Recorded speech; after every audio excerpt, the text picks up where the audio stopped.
చనిపోయిన తర్వాత ఎప్పుడైనా సిద్ధార్థ్ రెడ్డితో మీరు మాట్లాడడం కానీ ఎందుకు ఇలా జరిగిందని కానీ ఎప్పుడైనా ప్రశ్నించడం కానీ మీ ఇద్దరి మధ్య ఎప్పుడైనా సంభాషణ జరిగిందండి? ఐ హేట్ అండి దట్ పర్సన్. బతుకున్నా సరే ఐ హేట్. ఒక ప్రేమించిన అమ్మాయిని కాపాడుకోలేని మనిషి నువ్వు మనిషివా? చచ్చిపోయినోడితో సమానం. ఈరోజు నువ్వు బతికున్నా చచ్చిపోయినోడితో సమానం. I hate. నెవర్ సీన్ అండి. నేను ఎప్పుడు అతన్ని చూడలేదు. ఒకసారి సెషన్ కోర్టులో సాక్ష్యానికి వచ్చాడు, అక్కడ బోన్లో నిలబడ్డాడు, నేను నిలబడ్డాను. అదే లాస్ట్ అతను చూడడం. నేను చూడలేను. అతడు మా దృష్టిలో చచ్చిపోయినంత సమానం. అయితే మీరు ప్రత్యూష మృతి పైన అనేక అనుమానాలు వ్యక్తం చేస్తున్నారు. ఆమె పైన లైంగిక దాడి జరిగిందనేటువంటి అంశాన్ని పదే పదే చెప్తున్నారు, మర్డర్ అని చెప్తున్నారు. అయితే ఈ ఎపిసోడ్లో మీరు ప్రత్యూష డెడ్ బాడీని చూసినటువంటి సమయంలో ఎట్లుంది? ఏమన్నా ఒంటిపై గాయాలు కానీ మీరు ఏమన్నా సస్పెక్ట్ చేసే విధంగా ఏమన్నా ఉన్నింది అప్పుడు? ఉందండి. అంటే ప్రత్యూష చనిపోయిందండి. మాకు 11:30 మధ్యలో అనౌన్స్ చేశారండి డాక్టర్స్ చనిపోయింది అని. సో ఆ తర్వాత వాళ్ళ హాస్పిటల్లో ఏమంటారండి, లేకుంటే గాంధీ హాస్పిటల్లో ప్రిజర్వ్ చేశారు. నెక్స్ట్ డే మార్నింగ్ నేను వెళ్ళాను. నైట్ గాంధీ హాస్పిటల్లో పెట్టేసి ఇంటికి వచ్చేసాం. నెక్స్ట్ డే మార్నింగ్ వెళ్ళినప్పుడు నేను అక్కడ పంచనామా చేద్దామని పోలీస్ వాళ్ళు వస్తే పోలీస్ వాళ్ళని రిక్వెస్ట్ చేశాను, సార్ ఒకసారి చూస్తాను సార్ అని. అంటే పాపను చూపించారు. అప్పుడు నేను పాపని కొద్దిగా ఏడుస్తూ తలని ఇలా అంటూ వంగి చూస్తే బాగా అప్పటికే నా టోటల్ ఐస్లో ఉంటుంది కదా డెడ్ బాడీ, బాగా గట్టిగా అయిపోయింది. ఇలా తీసి చూసా. ఇక్కడ ఒక లెఫ్ట్ హ్యాండ్ తోండి, ఇక్కడ ఒక 4 ఘాట్లు ఉన్నాయి, ఇక్కడ ఒక ఘాట్ ఉంది. అయితే ఈ డౌట్స్ నేను అక్కడ చూసుకొని డాక్టర్స్ని వెళ్ళి అడిగితే వాళ్ళు ఏమన్నారంటే, మేము ట్రీట్మెంట్లో భాగంగా ఘాట్లు పెట్టామని. ట్రీట్మెంట్లో భాగంగా ఘాట్లు పెడితే క్లిప్ పెడితే 2 సైడ్ క్లిప్ పెడతారు, ఇలా పెడతారు క్లిప్. కానీ ఇక్కడ 4 క్లిప్పులు పెట్టి ఇక్కడ ఒక్క క్లిప్ పెట్టారు కదా, ఎలా ఫిక్స్ అవుతుంది? అంటే ప్రత్యూషను ఏమంటారు స్ట్రగుల్ చేసి, అంటే నెక్కును ఒత్తేసి నోట్లో పాయిజన్ పోస్తారు. రేప్ చేసి ఒత్తేసి నోట్లో పాయిజన్ వేసింది అనేది కన్ఫామ్. అక్కడ చూసిన సిచ్యువేషన్, డెడ్ బాడీ సిచ్యువేషన్ బట్టి 100% confirm she is raped, she is murder అనేది నాకు తెలుసు ఒక తల్లిగా. కానీ నాది అరణ్య రోదన అయింది. ఎవరు ఏ న్యాయస్థానం కూడా పట్టించుకోలేదు. మునిస్వామి రిపోర్ట్ నేను ఒకటే అడుగుతున్నాను సార్. మీరు ప్రతిసారి ఈ మునిస్వామి రిపోర్ట్లో అమ్మాయి పైన అసాల్ట్ జరిగిందనేటువంటి అంశాన్ని పొందుపరిచారని చెప్తున్నారు. ఈ మునుస్వామి రిపోర్ట్ను ఇటు ఇన్వెస్టిగేషన్ ఏజెన్సీ కానీ అప్పుడు ఇన్వెస్టిగేట్ చేసినటువంటి పోలీసులు కానీ ఎందుకు దాన్ని పరిగణలోకి తీసుకోలేదు?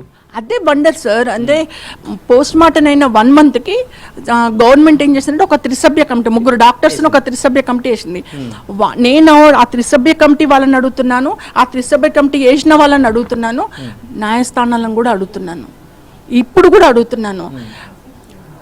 వాళ్ళు ఆ 3 డాక్టర్లు ప్రత్యూష బాడీని చూడలేదు, ప్రత్యూష బాడీకి పోస్ట్ మార్టం చేయలేదు. ప్రత్యూషకు సంబంధించిన కొన్ని ఆధారాల సమంగా మ్యానిపులేట్ అయిన రిపోర్ట్ల ఆధారంగా వాళ్ళు 3 ఆ రిపోర్ట్లు ముందర పెట్టుకొని దానికి ఒక రిపోర్ట్ తయారు చేశారు. మేము సేకరించిన రిపోర్ట్లు అంటారు. ఏం సేకరించరు? బాడీని చూసి చేసిందేమో పక్కన పడేసిండ్రు. మీరు సేకరించిన ఆధారాలు ఏముంటాయి? బాడీని చూసినే లేనప్పుడు మీరు సేకరించిన ఆధారాలు దేనికండి? ఏం ఆధారాలు సేకరించను? ఆ రిపోర్టును మొత్తం అన్ని అప్ టు సెషన్ కోర్టు నుంచి అప్ టు సుప్రీం కోర్టు దాన్ని వేసిండు. మేము అన్ని కోర్టులలో, హైకోర్టులో కానీ సుప్రీంకోర్టులో కానీ మునిస్వామి రిపోర్టును మా అడ్వకేట్ సబ్మిట్ చేశారు, అడిగారు కూడా. నేను ఇప్పుడు కూడా నేను ఒక common lady, I'm not legal expert, I'm not advocate, but ఒక తల్లిగా ఒక బాధితురాలుగా అడుగుతున్నాను. ఎక్కడైనా సార్ ఆత్మహత్య చేసుకున్న మర్డర్ అయినా ఒకటి ఛార్జ్షీట్ వేయాలంటే కోర్టులో, ఎఫ్ఐఆర్ బుక్ చేయాలంటే, ఎఫ్ఐఆర్ బుక్ చేసిన తర్వాత కోర్టులో ఛార్జ్షీట్ వేయాలంటే దేని ఆధారంగా వేస్తారు సార్? పోస్ట్ మార్టం రిపోర్ట్ ఆధారంగా. మరి ప్రత్యూష కేసులో పోస్ట్ మార్టం రిపోర్ట్ ఎందుకు కౌంట్ చేయలేదు? నేనే అడుగుతున్నాను సార్, ఎందుకు కౌంట్ చేయలేదు? ఇప్పుడు కూడా అడుగుతున్నాను. పోలీస్ ఇన్వెస్టిగేషన్ లో పరిగణలోకి తీసుకోలేదంటే ఓకే, మీరు హైకోర్టు సుప్రీంకోర్టులో కూడా మెన్షన్ చేశారు, మరి ఆ 2 కోర్టులు కూడా ఎందుకు పరిగణలోకి తీసుకోలేదు సార్? ఇప్పుడు నేను ఎవరిని అడగాలి? మా అడ్వకేట్లు వాదిచ్చారు, సబ్మిట్ చేశారు. సిడిఎఫ్డి డైరెక్టర్ కూడా ఒక వీడియోలో చెప్పారు ప్రత్యూష విషయాల్లో చాలా మంది ఇన్వాల్వ్ అయి ఉన్నాయి అని చెప్పేసి ఆయన కూడా చెప్పాడు. ఆ వీడియోని కూడా మేము సబ్మిట్ చేసినాం. అన్ని నాకు దొరికిన సాక్ష్యాలన్నీ సబ్మిట్ చేసినాం, బట్ నాట్ కౌంటెడ్. ఎందుకు కౌంట్ చేయలేదన్నది వాళ్ళని అడగాలి సార్, నన్ను చెప్పండి మేడం. ఎందుకంటే మీ వర్షను మీరు దాదాపు 2002 నుంచి వినిపిస్తూనే ఉన్నారు. కానీ సిద్ధార్థ్ రెడ్డి ఇచ్చినటువంటి స్టేట్మెంట్ కానీ సిద్ధార్థ్ రెడ్డితో పాటు మిగిలినటువంటి వ్యక్తులను విచారించినప్పుడు వాళ్ళ స్టేట్మెంట్ ఏంటి? వాళ్ళు చెప్పినటువంటి అంశాలు ఏంటి ఈ కేసులో? వాళ్ళు ఏమంటున్నారు సార్, వాళ్ళు ఇద్దరు ప్రేమించుకున్నారు, వాళ్ళ ఇంట్లో ఒప్పుకోవట్లేదు కాబట్టి ఇద్దరు అమర ప్రేమికులు అయిపోయారు. అమర ప్రేమికులు అయిపోయి ప్రత్యూష ఎక్కువ పాయిజన్ తీసుకుంది, సిద్ధార్థ్ రెడ్డి తక్కువ పాయిజన్ తీసుకున్నాడు, అందుకని ప్రత్యూష చనిపోయింది. దిస్ ఈస్ ద వాళ్ళు క్రియేట్ చేసిన స్టోరీ, నేను క్రియేట్ చేసిన స్టోరీ, వాళ్ళు create. I am not accepted anything అక్కడి నుంచి. బట్ నేను చెప్పేది ఒకటే, నా బిడ్డ చచ్చిపోయింది, నా బిడ్డను మర్డర్ చేసిండ్రు, నా బిడ్డను అత్యాచారం చేసిండ్రు. బట్ ఈరోజు అత్యున్నత న్యాయస్థానం తీర్పిచ్చింది సార్. ఫైనల్గా మీకు చెప్తున్నాను, అత్యున్నత న్యాయస్థానం తీర్పిచ్చింది, ఆ తీర్పు నేను గౌరవిస్తున్నా.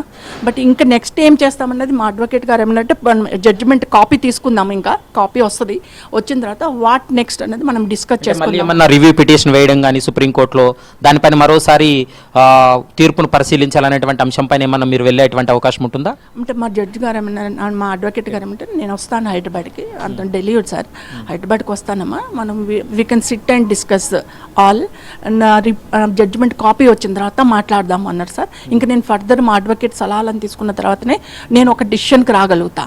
కానీ ఫైనల్గా నేను ఈరోజు చెప్పేది ఏంటంటే, నాకు ఇక్కడ ఈ న్యాయస్థానాలలో, మనుషులున్న న్యాయస్థానాలలో ఎక్కడ న్యాయం జరగలేదు నా బిడ్డకు ఆత్మ. కానీ దేవుడి కోర్టులో మాత్రం ఈ కేసులో, ప్రత్యూష కేసులో, ప్రత్యూష చనిపోయినప్పటి నుంచి ఇప్పటి వరకు ఎవరెవరు ఇన్వాల్వ్మెంట్ ఉందో, అన్యాయంగా మా కుటుంబాన్ని, నా బిడ్డను అన్యాయం చేసిన ప్రతి ఒక్కరు కూడా కుక్క చావు చేస్తారు సార్, కుక్క చావు చేస్తారు. నవ్సి చావాలా నేను చూస్తా, నా బిడ్డ చూడలేకపోయినా నేను చూస్తా.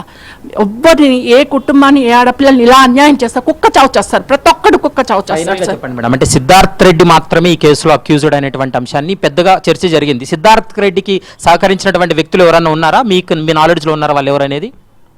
నేను నేమ్స్ మెన్షన్ చేయండి సార్. మోర్ పీపుల్ ఉన్నారు. ఉన్నారు, అందుకే చెప్తున్నాను కుక్క చావు చేస్తారని. మీ ఇళ్ళల్లో ఆడబిడ్డలు లేరా? మీ ఇంట్లో పిల్లలు లేరా? మీ కూతుర్లు లేరా? మీ కూతుర్లు ఇట్లనే అయితే మీరు అట్లనే చేస్తారా? అట్లనే సహాయ సహకారాలు అందిస్తారా? దోషులకు సహాయ సహకారాలు అందిస్తారా? ఎంత అన్యాయం సార్. బాధితులకు సహాయం చేయండి, దేవుడు బ్లెస్సింగ్స్ ఉంటాయి.